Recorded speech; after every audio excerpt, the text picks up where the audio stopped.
A sauce so luxurious, it's often considered the pinnacle of Cantonese banquet cuisine. Today, we're making fillet steak in abalone sauce. And we start with the steak. Really hot pan with a thin layer of high smoke point neutral oil. Steak goes in.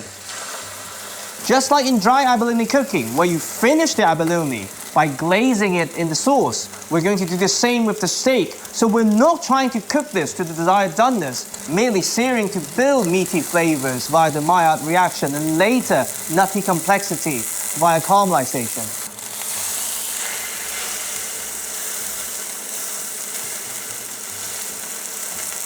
Not my best work. Perfect. Steak comes out to rest. Now, the abalone sauce. A true abalone sauce is a byproduct of abalone slow braising, often over a few days. If we were to make it with abalone, we should just enjoy the dry abalones. But the spirit of the sauce is in essence a heavily reduced, deeply flavored stock made with extremely gelatinous and umami-rich ingredients. Not dissimilar to a French demi-glace. In that spirit, we make a pan sauce. Scallion white for the savory base and subtle sweetness. A few ginger slices for a bit of heat and the zesty freshness that will balance whatever fishiness we're going to bring with the dry shrimp. Aromatics in. And we cook the evaporated water content to concentrate the flavors we just mentioned. Now, umami from the sea. Here we have some dried shrimp, which I've soaked in warm water and drained. They go in. If you have dry scallop, even better. If you don't have access, use salted anchovies. This would give us the oceanic savory notes. Now, umami from land. In place of the famous Jinhua ham, we have Prosciutto di Parma, the closest flavor match. They're both mildly sweet, nutty, and deeply savory. The flavor compounds of the prosciutto is quite heat sensitive, so we've lowered the heat before the ham went in. Now, we lift all these concentrated flavors with some Shaoxing wine, which itself brings some savory depth. If you don't have Shaoxing wine, use dry sherry. We scrape the bottom to mop up all those flavors. We have the umami, now the gelatine. Homemade chicken stock or store-bought enriched with gelatine. If you have veal stock, even better.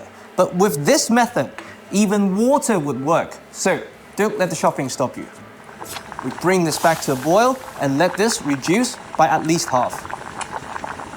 Once this is reduced, we sieve out the solids, tasty in their own rights. Everything back in. Now we season. Light soy sauce for even more umami, a bit of color and salinity. That's why we've not salted the steak, to give ourselves leeway at the end. Oyster sauce for even more umami, complexity, and if using store-bought, thickening capabilities. At this point, you can add some optional sugar if you wish. Next up, Cantonese restaurant hack, smooth peanut butter. I kid you not, this would give us the richness and texture of a slow simmer sauce and a glossy finish. Now, mostly for color, a bit of dark soy sauce. With all the seasonings, bear in mind that we're going to reduce this further, so stay on the safe side to begin with. Now, taste. Oh, perfect. Steaks goes back in to finish cooking. Resting juices, no flavors left behind. This is becoming an abalone sauce-based steak. Not a bad combination of words to have.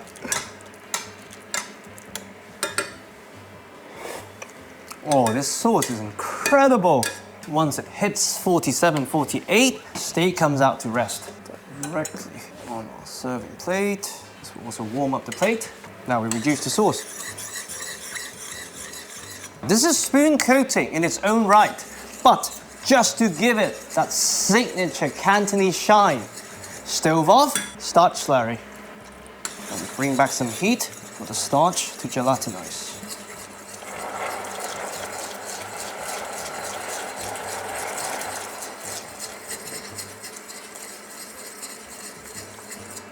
That's the one. Now we can plate. Usually you go around the steak. Today, because it's abalone sauce, directly on top.